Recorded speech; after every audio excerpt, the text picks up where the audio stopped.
Նախավարաճ եւ իմ խոսքում եւ վարչապետն իր խոսքում կարծում եմ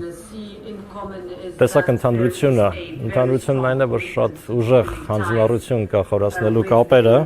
Եվրոպական միության հետ, մենք ողջունում ենք Հայաստանի հաստատուն հանձնառությունը խորհրդարանների միջև մեր պարագայում կա քաղաքական երկխոսություն, բայց ավելին նաեւ անվտանգության, առևտրի, տարածաշրջանային կապակցվածության ոլորտներում մենք իսկապես ուզում ենք խորացնել մեր համագործակցությունը եւ մենք այս կառույցում տարիներ շարունակ ենք ասում Հայաստանի հետ մեր հարաբերությունները էապես ավելացել են մեր հայ բարեկամների վերջին ամիսների հանձնառությանը համահունչ մենք շարունակելու ենք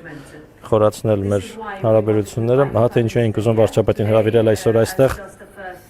սա ընդամենը առաջին քայլն է այս մեր մանդատի շրջանակում մյուս շաբաթ Եվրոպա-Հայաստան խորհրդարանական գործընկերության հանձնաժողովի նիստը տեղի կունենա նաև Եվրամիություն Հայաստան պատմության մեջ առաջին գագաթնաժողովը տեղի կունենա մայիսին Եվրոպական քաղաքական համայնքի ժողովից զատ